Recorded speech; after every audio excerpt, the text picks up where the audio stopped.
오늘 주제는 1절부터 8절까지에서 나타나는데 이것이 하나님이 지금까지 이끌어오신 이스라엘 역사를 시인이 이렇게 길게 노래한 목적을 지금 1절부터 8절까지 이야기하고 있습니다. 쭉 읽으셨으면 이해가 안 되시는 부분은 거의 없을 것이에요. 우리 지금 성경 거의 구약 전체를 다 읽은 거예요. 20편 72절까지 78편 72절까지 읽으면서 구약 전체를 한번 훑은 거죠. 이 역사는 그런데 우리가 쭉 훑은 이 역사를 보면 참 이스라엘 백성 입장에서는 백성의 입장에서는 참 참담하기 그지없습니다. 지금 자신들의 역사, 자신들의 조상의 역사를 이렇게 쭉 훑은 거 아니에요. 참 어이가 없는 거예요. 이스라엘은 언제나 하나님께 불평하는 내용이 나오죠. 오늘 내용 보면 하나님을 원망하는 내용이 나옵니다. 이스라엘이 하나님께 거짓말하고 배신하였던 그 역사들이 쭉 노래되고 있는 것이에요. 반대로 하나님 입장에서는 그런 이스라엘을 어떤 때는 뭐 해달라고 하는 것을 왜 나오잖아요. 그 만나도 주시고 고기 달라 하니까 메추라기도 주시고 물 달라 하니까 반석에서 물도 내시고 오늘 시편에서도 그게 나오죠. 해달라는 거 해주시기도 하고 어떤 때는 막 화를 내시고 야단도 치시면서 참으로 어렵게 그 백성을 인도하시는 모습을 보입니다. 오늘 표제가 마스길이죠. 마스길 각주를 보시면 교훈이라고 되어 있어요. 교훈. 마스길이라는 뜻은 교훈이에요. 이것이 시인의 교훈입니다. 이스라엘의 역사는 백성 쪽에서는 백성 쪽에서 무언가를 애쓰고 백성 쪽에서 무언가를 칭찬받을 만한 것이 있어서 소위 그들이 잘나서 그 이스라엘의 역사가 이어진 것이 아니라는 것이에요. 오직 하나님의 열심과 하나님의 신실하심과 그리고 무엇보다 하나님의 백성들을 향한 그 사랑으로 이어진 역사가 이스라엘의 역사라는 것입니다. 백성이 하나님을 사랑한 것이 아니라 하나님이 사랑하신 역사라는 것이에요. 백성이 무언가를 이루어낸 것이 아니라 하나님이 이루어낸 것이라는 것이에요. 이것이 오늘 시인의 노래입니다. 성도 여러분, 우리는 우리의 자녀들에게 어떤 신앙을 물려주실 건가요? 오늘 1절부터 8절까지가 교훈이고 이 교훈의 핵심은 자손들에게 알려주라라는 거잖아요. 자손에게 알리라. 그래서 그 조상들의 그 계명을 지키게 하라는 거예요. 조상들처럼 살지 말고 계명을 지키게 하라라는 거잖아요. 지금 자손들에게 알리라라고 하면서 조상들 자신들의 자랑, 자신들의 장점은 하나도 이야기를 하지 않고 있어요. 그렇죠? 우리의 자녀들에게 어떤 신앙을 물려주시기를 원하시나요? 무슨 말이냐면 신앙생활을 잘하고 믿음이 좋았다는 나를 알려주기를 원하시나요? 한번 생각을 해보시라는 거예요. 아니면 나는 부족하고 형편없지만 그런 나조차 포기하지 않으시고 인도하신 하나님을 알려주길 원하시나요? 이게 다른 거예요. 우리나라 속담 중에 호랑이는 죽어서 가죽을 남기고 사람은 죽어서 이름을 남긴다라는 속담이 있어요. 제가 개인적으로 제일 싫어하는 속담입니다. 이것이 우리나라의 모든 교육을 망치고 이 속담이 우리나라의 모든 그 어떤 그 삶을 피폐하게 만드는 거예요. 이것이 전형적인 인본주의적 속담이고 이 속담대로 사람들은 자신의 이름을 남기기 위해서 달려가는 거예요. 특히 자손들에게 부모의 이름, 조상으로서의 이름을 남기고 싶어 합니다. 그래서 그런 거 있잖아요. 우리 할아버지가 뭐 영의정을 했느니 뭘 어디까지 했느니 나 죽으면 내 비석에 뭐라고 쓰여져야 될지 그거 고민하고 있잖아요. 이름 남기는 것 때문에. 근데 이게 신앙에서까지 이런 모습을 갖는다는 거예요. 신앙에서까지도. 그런데요, 세상 사람들은 죽어서 이름을 남기지만 그게 목적이지만 그리스도인이라면 죽어서 오직 예수 그리스도 이름만 남기는 사람이라는 것이에요. 이게 다른 거예요. 오직 하나님께서 우리에게 주신 이름은 예수 그리스도 그 이름밖에 없는 거라고요. 성도 여러분, 그래서 성경에 보면 하나님이 택하신 백성, 하나님 택하신 자들의 이름을 바꿔주는 장면이 나오는 거예요. 너희들이 부모로부터 받은 이름을 남기는 것이 아니라 하나님 나라에선 하나님이 주신 이름이 남는다는 것이에요. 우리 하나님 나라 사람이잖아요. 야곱이 이스라엘이라는 이름이 바뀌어서 하나님 나라의 이름을 갖는 거잖아요.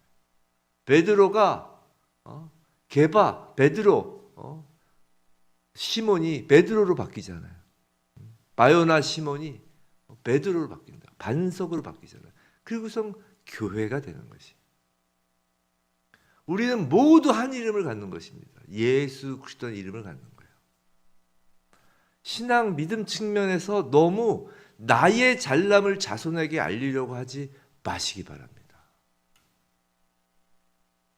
이게 믿음의 일대들이 갖고 있는 뭐 일대든 이대든 우리가 믿음 생활하면서 갖고 있는 오류예요. 오류. 내 대해서 무언가 완성을 해서 넘겨주려고 하는 오류라고요. 하나님의 그 역사하심에 오히려 그 방해가 되는 거예요. 나의 잘남을 자손에게 알리려고 하는 순간. 믿음 신앙 측면에서 나의 잘남을 알리려고 하지 마세요. 오히려 나의 부족함, 나의 실책과 잘못을 있는 그대로 자손에게 알리며, 오늘 시편이 그거잖아요. 이스라엘의 그 조상들, 그 잘못을 있는 그대로 알리며, 우리가 구약을 읽으면서 우리가 항상 느끼는 게 그거잖아요. 어찌 이렇게 리얼하게 자신들의 그 치부를 다 드러내고. 다윗이 누구예요? 다윗이 이스라엘, 지금도 다윗, 그 이스라엘 기가 다윗의 별이라는 거 아니에요. 근데 다윗의 그 치부를 그대로 드러내잖아요.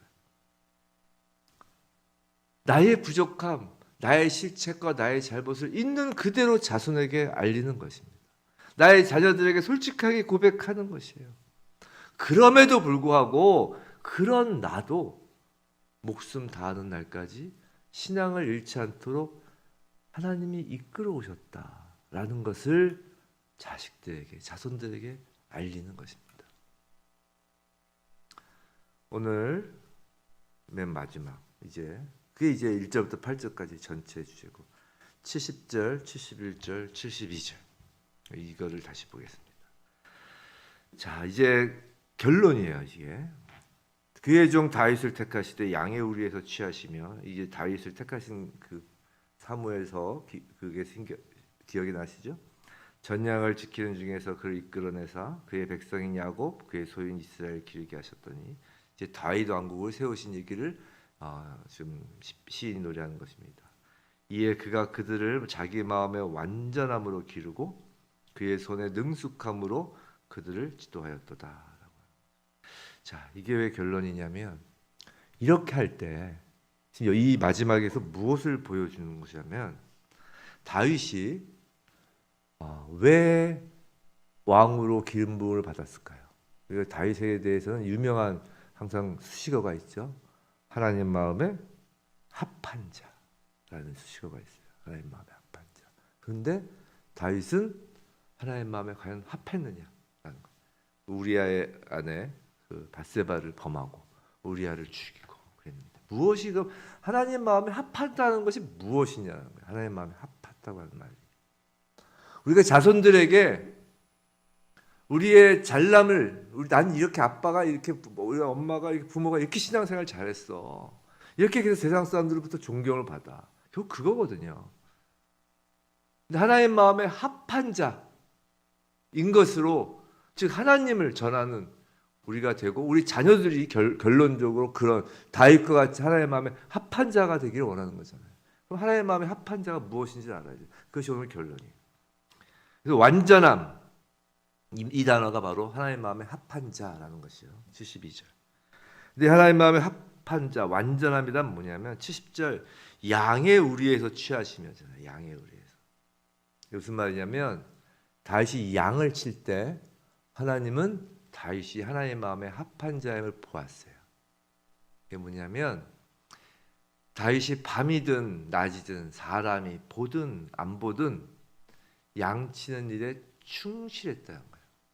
즉 하나님 마음에 합하다라는 그 단어의 뜻은 뭐냐면 누가 보고 안 보고가 똑같다라는 뜻이에요. 사람이 보고 있을 때와 안 보고 있을 때가 동일하다가 합하다는 뜻이에요. 지금 다윗이 양을 치면서 소위 말해서 아버지가 와서 보고 있을 때나 형들이 와서 보고 있을 때나 아무도 안 보는 들판에서나 양을 치는 그 성실함이 똑같은 다윗을 보시고 하나님께서 그를 택한 거예요. 우리는 하나님 앞에 서 있는 코람되어인 자들입니다. 우리가 완벽할 수 없어요. 다윗처럼 하나님 앞에서 범죄할 수 있습니다. 하지만 그 모든 것을 인정하고 우리 자손들 자녀들에게도 인정하고 우리가 인정할 수 있어요. 왜냐하면 나를 드러내는 것이 아니기 때문에, 나를 전하는 것이 아니기 때문에, 그렇죠? 나를 전하는 것이 아니라 이런 나같이 부족한 자, 나같이 정말 아무것도 아닌 자, 나같이 죄 많은 자도 하나님께서 인도하셨다라는 것을 우리가 마지막 순간까지 자손들에게 고백하고 알릴 수 있다면 그것이 우리가 하나님의 마음에 합한 자이고 또 우리를 통하여 하나님을 받은 우리 자손들도 하나님의 마음에 합한 자가 될 수 있는 것입니다. 계속 감추고 가리고 우리의 어떤 정말 겉으로 드러나는 그 어떤 멋진 신앙의 모습만을 자손들에게 남기려고 할 때마다 오히려 우리는 더욱더 멀어지는 것입니다. 부디 나는 죽는 거예요. 정말로 죽는 것이, 이것이 죽는 것입니다. 나는 죽고 예수만 드러나는 우리 인생, 그런 인생을 자손에게 알리는 우리 모두이길 주님의 이름으로 축원합니다.